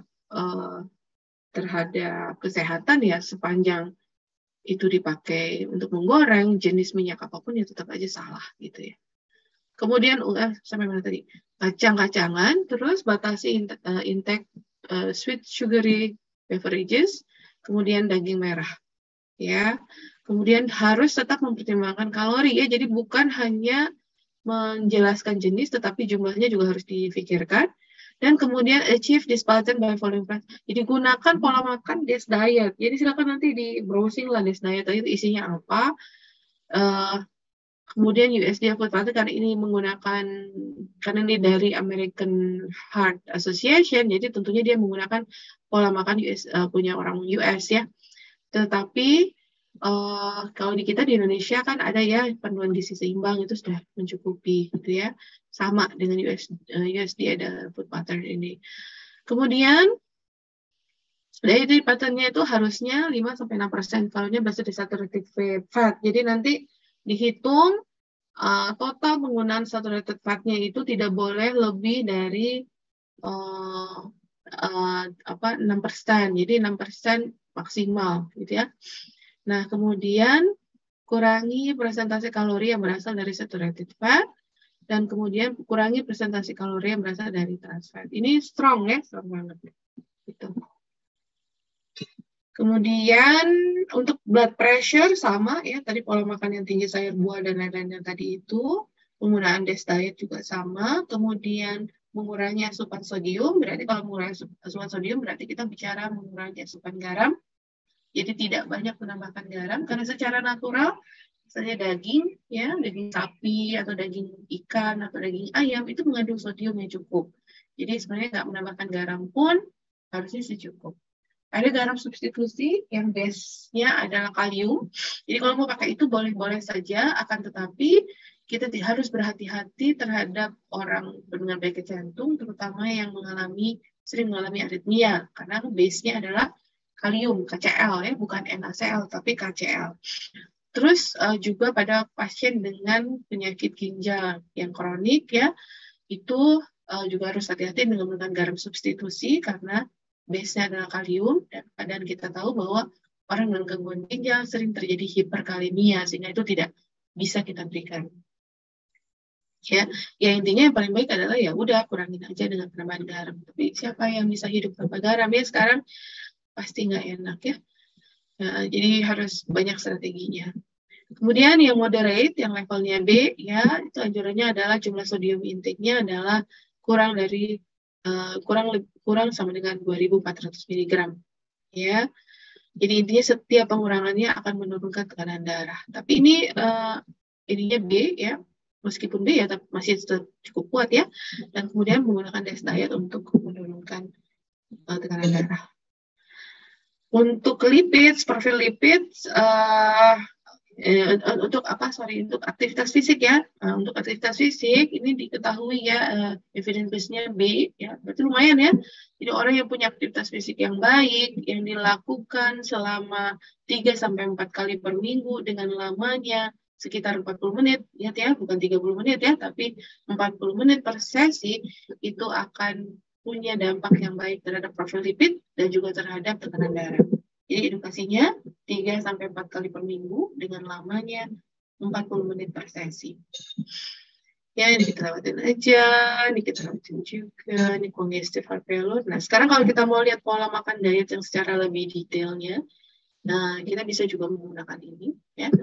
Jadi kalau untuk LDL, saturated fatnya kurang dari 7%, dietary kolesterol kurang dari 200 mg per hari. Berasal dari makanan ya, maksudnya. Kemudian, apa yang bisa kita pakai untuk makanan yang bisa memiliki efek terapeutik untuk menurunkan LDL adalah makanan dengan kandungan stanol atau sterol yang tinggi. Ini apa?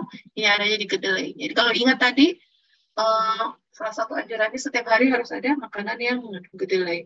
Ya, tahu, tempe, atau kedelai itu edamame ya. Kalau ada yang suka makan edamame, edamamenya nggak usah edamame beneran lah, edamame kacang kedelai yang punya kita aja ya. Kalau edamame kan lumayan harganya.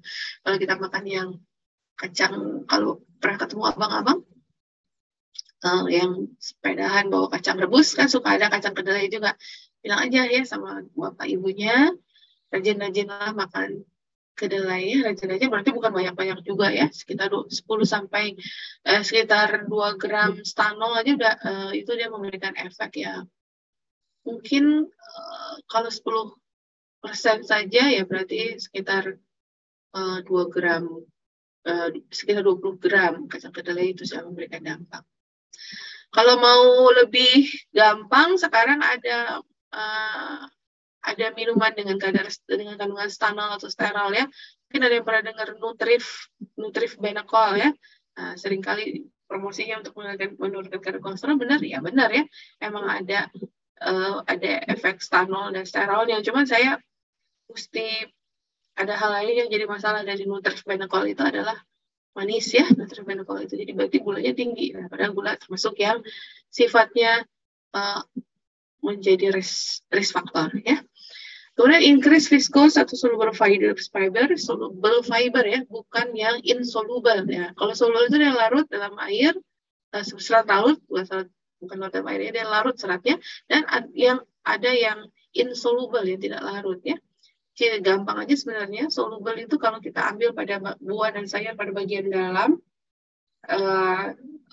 tapi kalau ya insoluble yang tidak larut itu kita ambil pada bagian kulit ya, atau kalau misalnya kita bicara beras merah, lapisan terluar dari beras merah itu adalah yang insoluble gitu ya. Jadi ini akan membantu untuk produksi asam lemak baik ya, asam lemak yang baiknya. Jadi konsumsi 10-20 mg per hari akan memiliki efek terapi dalam menurunkan LDL ya. Kemudian selanjutnya, rasio PUFA-SFA. PUFA itu adalah polyunsaturated fatty acid ya, atau lemak tidak jenuh ya. Ada PUFA, ada MUFA. Poly itu yang lemak tidak jenuh ganda, yang satunya lagi MUFA yaitu lemak jenuh tidak jenuh tunggal. Lemak tidak jenuh tunggal kita bisa temukan pada alpukat ya tadi ya, pada extra virgin olive oil, makanya disuruh minum banyak. Dan di dalam extra virgin olive oil pun ada poly atau unsaturated fatty acid atau lemak tidak jenuh ganda ya. Yang paling banyak lagi kita bisa temukan di dalam lemak ikan. Dalam hal ini kandungannya berupa omega 3 ya. Jadi pada orang yang kalau kita berbicara memperbaiki profil lipid, memberikan rasio yang bagus seperti ini, ya, dengan kata lain memperbanyak asupan PUFA omega 3 dalam hal ini, maka akan membantu menurunkan kadar kolesterol. Omega 3 itu ada dalam minyak ikan, ya, dalam minyak ikan. Jadi kalau makan ikan mungkin ya, ikan-ikannya harus ikan-ikan laut dalam, ya ikan laut ya, bukan ikan air tawar. Ya, ikan air tawar proteinnya baik-baik saja, tetapi kandungan omega 6 itu tinggi. Omega 6 itu adalah proinflamasi. Proinflamasi itu menyebabkan inflamasi ya, menyebabkan inflamasi sehingga tidak terlalu menguntungkan untuk mengkonsumsi omega 6 banyak. Yang baik omega 3. Gitu ya. Cuman kalau kita mau makan ikan mungkin butuh waktu banyak. Biasanya sih saya kalau udah usia 40 tahun ke atas rutin, kecuali kalau dia ada masalah gangguan pembekuan darah ya, kalau ada gangguan pembekuan darah atau kemudian dia sudah minum obat-obat pengencer darah, mungkin tidak bisa kita berikan. Tetapi kalau sebagai bagian dari preventif, di mana dia tidak minum hal tersebut, tidak ada penyakit yang berhubungan dengan pembekuan darah, maka seringkali saya akan menganjurkan untuk mengkonsumsi omega 3 sebagai suplemen harian. Ya, karena dia bagus untuk mengendalikan inflamasi omega 3 itu. Ya. Kemudian, ya ini tadi jumlahnya ya, berapa banyak polyunsaturated fatty acid, monounsaturated fatty acidnya berapa, itu kita lihat di sini ya. Jadi edukasi deh, jangan banyak-banyak makan pecel lele ya, jangan banyak-banyak makan gurame goreng ya, jangan ya, hati-hati karena omega 6 pada ikan air tawar itu cukup tinggi. Walaupun secara protein bagus ya, bagus-bagus aja gitu, tetapi alangkah baiknya konsumsi diperbanyak di ikan laut ya, gitu. Kandungan serat ini bergantung pada asupan kalori ya, jadi mesti banyak-banyak dianjurin. Ya, ada banyak banget penelitiannya ya. Pokoknya yang berkaitan dengan penyakit degeneratif, penelitian yang berkaitan dengan makanan yang sifatnya memberikan efek, rata-rata bekerja pada antiinflamasi, ya, rata-rata bekerja pada antiinflamasi dan bekerja pada insulin, ya.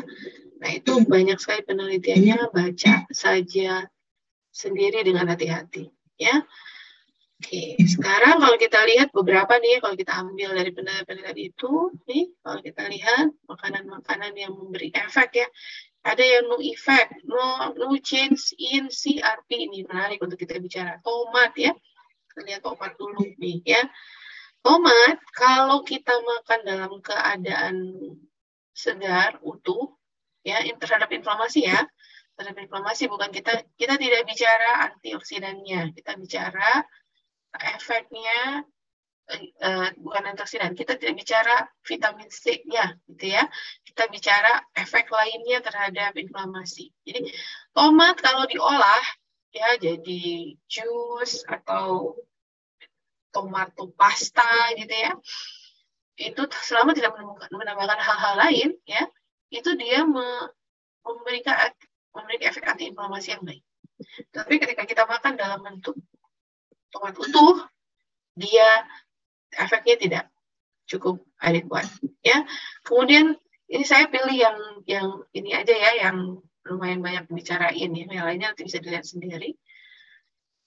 Teh ya, teh itu kalau lihat di sini justru yang teh hitam ya, penelitiannya teh hitam. Tapi tadi kita udah lihat yang terakhir, review terakhir ya, teh itu green tea itu punya efek ya, tetap punya efek ya.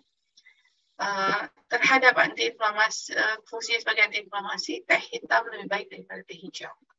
Black tea lebih baik. Jadi nanti kalau ada ketemu black tea yang jenisnya oolong atau apa, itu bisa dipakai. Terus jenis diet, ini tadi kita udah ngomongin jenis diet ya, sini yang kita bisa kelihatan lah ya jenis dietnya yang ada di wilayah sebelah sini. Jenis diet sangat bagus ya. Diet sangat bagus dan juga Mediterranean diet gitu ya. Nah sekarang kalau kita bicara Mediterranean diet, apa sih isinya gitu ya, untuk secara ilmiah kita bisa pahami kenapa dia baik ya, karena dia sumber lemak utamanya adalah minyak zaitun, dan minyak zaitun adalah antiinflamasi karena tinggi PUFA dan tinggi MUFA. Kemudian dia tinggi sayur, kacang-kacangan, sereal, ikan, serta red wine. Red wine adalah antioksidan, tinggi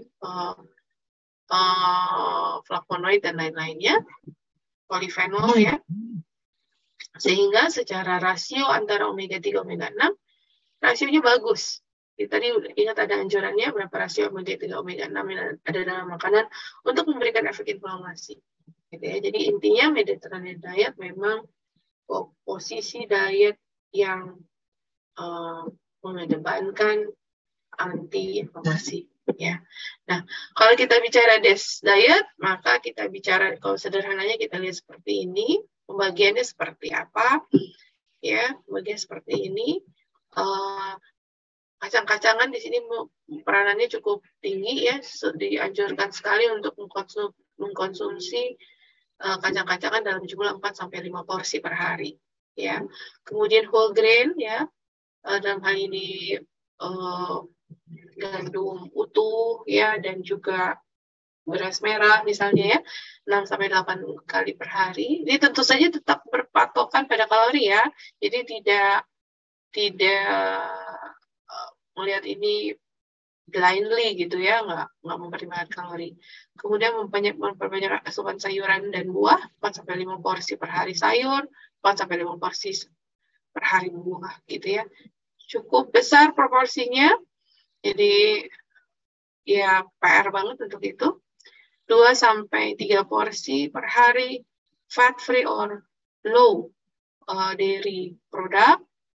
Kemudian 2-3 porsi per hari fats and oil. Ini nggak harus ya, boleh kurang dari itu, dan kurang dari 5 porsi per minggu ya, bukan per hari, per minggu. Kurang dari 5 porsi per minggu makanan manis ya, makanan dan minuman manis. Itu. Kurang dari 6 porsi per hari protein hewani dalam bentuk lean meat, unggas, dan juga ikan. Ya, kurang lebih diet seperti itu. Ya, ada banyak ikhtiar yang bisa dikerjain. Biasanya saya kalau yang pasien datang itu sudah punya kebiasaan hidup yang lama banget seperti itu, selalu step saya yang pertama adalah ini dulu ya, gula dulu yang saya bilang, Bapak silakan aja makannya sama jumlahnya seperti sekarang, tapi satu aja yang saya minta Bapak tidak makan itu adalah makanan dan minuman manis. Terus nanti lagi kontrol minggu depan ya, kita ngobrol lagi. Minggu depannya Pak, minum manisnya gimana, makanan manisnya gimana, udah bisa. Berarti step berikutnya adalah, Bapak kita tambah ya, nggak boleh lagi makan gorengan gitu ya. Gorengannya dikurangin, atau kalaupun pengen makan gorengan, Bapak makannya jangan lebih dari 2 porsi ya, jadi tahu dan tempe maksimal. Kalau pengen digoreng atau ayam goreng, maksimal sehari ayamnya 1 potong, tempenya 2 potong gitu kan, karena 1 porsi tempe kan 2 ya. 2 potong tempe, 1 potong ayam. Yang lainnya lauk nggak boleh digoreng ya. Nanti begitu seterusnya sampai akhirnya kita bilang gorengan nggak boleh lagi. Terus sambil ngedukasi yang ini kita bilang nanti makan sayurnya makin banyak ya, berasnya ganti ya, jadi beras merah misalnya. Kemudian sayur-sayuran dan buah-buahnya harus ada ya, minimal kerjain, nggak belum bisa 4-5, minimal setiap kali waktu makan ada sayuran hijau atau sayuran berwarna lainnya. Itu makan toge dan segala macam gitu ya. Kemudian ini secara detailnya mengikuti ininya, jumlah kalorinya. Jadi kamu enak nih udah tinggal lihat ini aja ya. Nanti ukuran porsinya ada di sini ya. Grainnya kalau 1.600 berarti boleh makan 6 porsi gitu ya. Dan seterusnya, oke. Roti gandum, kemudian nasi merah, ya. Pasta gandum, kita nggak makan pasta lah ya, jadi udahlah. Oke, saya kira itu aja. Ada yang mau ditanyain nggak? Saya nggak tahu kalian masih hidup, atau enggak, mendengarkan atau enggak. Dia mau ditanyain?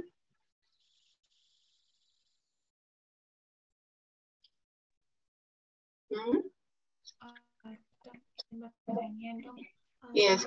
Kan awalnya dokter pernah awal itu dokter tadi bilang ada yang berat badannya BMI sesuai ideal gitu, tapi kayak perutnya besar. Nah kalau kayak gitu edukasinya bagaimana ya dok? Kalau itu edukasinya sama aja. Edukasinya Jadi intinya ya, orang yang lingkar pinggangnya gede itu nomor satu pasti aktivitas fisiknya rendah. Nah, coba edukasi untuk aktivitas fisik. Cek lagi deh gitu ya. Olahraga itu paling 10%.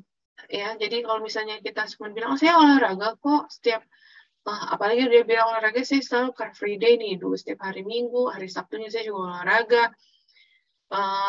Ya nggak bisa gitu. Olahraganya harus 3-4 kali dan itu nggak boleh ngumpul di ujung aja gitu ya. Jadi harus tersebar dalam sepanjang minggu. Nomor satu aktivitas fisik, olahraga.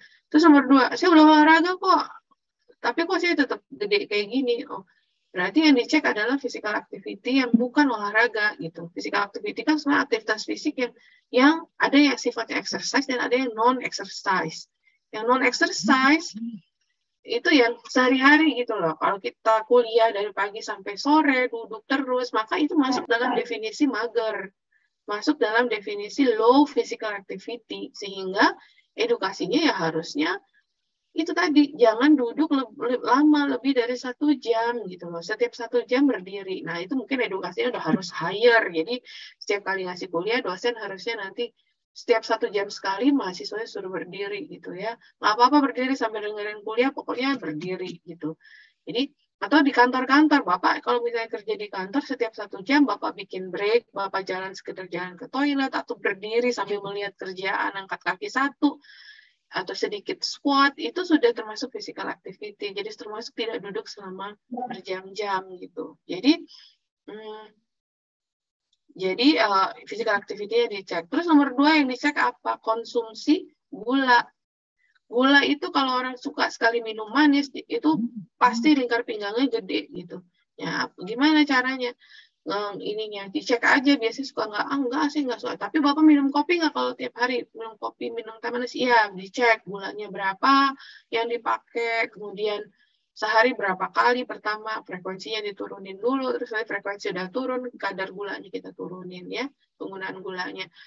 Atau dia nggak ngerti, kalau kita cuma cek minuman manis, cek juga, jangan-jangan Bapak jajan pasar banyak ya, bukan lembar, apa namanya, Nagasari, pokoknya kayak gitu-gitu ya, pokoknya makanan manis dicek juga. Itu nomor 2. Nomor 3 itu overeating ya, overeating dalam hal ini karbonya banyak. Jadi kalau makan utama ya, makan sehari-hari, saya nggak minum manis, saya nggak makan manis, tapi Bapak makan ini nggak, kalau makan karbonya kayak gimana? Kalau karbonya banyak berarti karbonya harus dikurangin. Ya, karbonya banyak. Jadi yang berkaitan itu karena lingkar pinggang yang besar itu korelasinya kuat dengan resistensi insulin, dan insulin bekerja banyak pada karbohidrat. Yang kamu cek poin pertamanya adalah karbohidrat, asupan karbohidrat sederhana maupun karbohidrat tidak sederhana. Itu yang kamu cek ya, intinya di situ. Terus overeating, setelahnya overeating, yang terakhirnya baru kurangin gorengan dan lain-lain. Gitu ya. Ada lagi? Izin bertanya, Dok. Ya, silakan. Saya nanti dari angkatan 2021, Dok. Jadi kan hipertensi itu faktor risiko dari penyakit jantung koroner juga, Dok. Nah, saya pernah baca kalau hipertensi itu kalau misalkan pakai vitamin C itu menurunkan tekanan darahnya, Dok, karena vitamin C itu katanya bersifat diuretik. Itu betul nggak? Kalau bersifat diuretik tidak, tapi kalau secara tidak langsung bisa menurunkan tekanan darah ya bisa aja, karena ya vitamin C itu kan antioksidan ya. Nanti kalau kamu lihat di piramida itu tentang oksidatif respon, kalau oksidatif respon kan intinya adalah prooksidan sebenarnya kan, terjadinya oksidasi di dalam tubuh kita. Artinya kalau kita mau itu berkurang, salah satunya kita harus punya cukup antioksidan. Nah, vitamin C bekerja pada titik itu sebagai antioksidan untuk mengurangi respon, bukan mengurangi, menghandle respon oksidatif. Jadi respon oksidatifnya boleh jadi tetap bekerja, tetapi kalau kita punya antinya kan artinya gitu teratasi sebenarnya. Jadi dia melawan itu gitu. Tetapi menurut saya itu tetap tidak efektif kalau respon oksidatifnya juga tidak kita kurangi gitu ya. Jadi dia bekerja pada level itu ya. Tapi kalau level punya efek diuretik, saya rasa tidak seperti itu. Terima kasih, Dok. Ya, ada lagi? Dok, saya izin bertanya, Dok. Kalau pas yang dia kadar kolesterolnya tinggi dan dia tidak suka makan ikan, apakah dengan memakan suplemen omega 3 itu menggantikan semua manfaat dari ikan, Dok? Iya, intinya dari kita mau makan ikan itu kan adalah untuk mendapatkan manfaat. Kayak gini, nanti salah tangkap lagi ya. Ikan itu protein ya, jadi secara protein dia baik ya. Tetapi dia ada ikan laut, ada kandungan yang baik di dalamnya, yaitu anti-inflamasi yang berasal dari lemaknya ya. Di dalam lemaknya kandungan omega 3-nya kandungan asam lemak tidak jenuh. Jadi omega 3 itu asam lemak tidak jenuh atau dalam kurung PUFA ya, itu omega 3-nya itu tinggi ya dibandingkan dengan produk lain, protein lainnya, terutama membandingkannya dengan ikan air tawar. Nah, karena kita berikhtiar untuk mendapatkan, kan jadi prinsip dari penanggulangan dari penyakit kardiovaskular itu kan adalah penanggulangan, tadi udah lihat ya, penanggulangan salah satunya adalah penanggulangan inflamasi. Berarti kita mencari makanan yang mengandung zat antiinflamasi. Nah, salah satunya yang cukup banyak adalah pada ikan, pada lemak ikan, dalam hal ini omega 3-nya. Artinya kalau kita nggak mau makan ikan tapi kita minum suplemen omega 3 bisa menggantikan, ya bisa aja gitu. Bisa aja, nggak apa-apa gitu. Kalau saya sih dalam keadaan dunia yang penuh dengan frustrasi dan depresi ini, saya sih lebih baik ya udahlah minum omega 3 aja daripada memaksa atau memaksa mereka untuk makan ikan yang banyak gitu ya, karena terutama di kita nih di daerah Jabodetabek gitu ya, ikan laut mungkin kualitasnya juga nggak sebagus kalau kita bicara di Italia sana gitu ya, di Jepang sana gitu yang lautnya masih bagus gitu. Di kita itu kan merkurinya udah lumayan banyak gitu. Nah, belum lagi mahal ikan-ikan itu ya. Jadi mesti makan berapa banyak baru bisa mendapatkan manfaat satu kapsul minyak ikan omega 3. Jadi nggak apa-apa, bisa aja. Oke, saya kira sudah jam 9 sekarang dan mungkin sudah ada aktivitas lain yang menunggu kalian. Jadi kuliahnya dengan sangat terpaksa harus dihentikan. Terima kasih yang sudah aktif bertanya. Terima kasih yang sudah mendengarkan. Mudah-mudahan ada manfaatnya. Dan nanti bisa di ujiannya bisa gitu dan bisa diterapin gitu ya, minimal kamu berarti udah punya ilmunya untuk menerapkan itu ke keluarga ya, ke bapak dan ibu gitu ya. Semua orang di keluarga kamu, kalau kamu lihat tadi bagian penanggulangannya udah begitu mulai usia 40 tahun tuh udah harus mulai aware dan mulai harus ada intervensi, karena ketika usia 40 tahun dan nggak usah itu deh, usia 35 tahun aja itu profil lipid udah mulai bermasalah. Ya, anjuran-anjuran yang saya perlihatkan tadi itu anjurannya berkaitan banget dengan manajemen profil lipid. Atau sederhananya adalah kalau semua itu masih terasa sulit, fokus kamu adalah pada lingkar pinggang dan juga pada berat badan gitu ya. Fokus aja ke situ, mulai edukasi semua orang di keluarga kamu dan kamu sendiri juga tentunya untuk punya lingkar pinggang yang kurang dari 80 kalau perempuan dan kurang dari 90 kalau laki-laki. Gitu ya.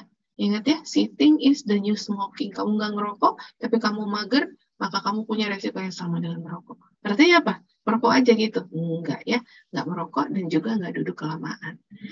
Oke, saya kira begitu. Nanti bahan kuliah saya kirim kembali ya. Silakan minta di Maria. Kita tutup dengan baca hamdalah. Alhamdulillahirabbil alamin. Subhanakallahumma wa bihamdika asyhadu an la ilaha illa anta astaghfiruka wa atubu ilaik. Assalamualaikum warahmatullahi wabarakatuh. Waalaikumsalam warahmatullahi wabarakatuh. Terima kasih banyak, Dok. Terima kasih banyak, Dok. Terima kasih banyak, Dok. Terima kasih banyak, Dok. Sehat selalu, Dok.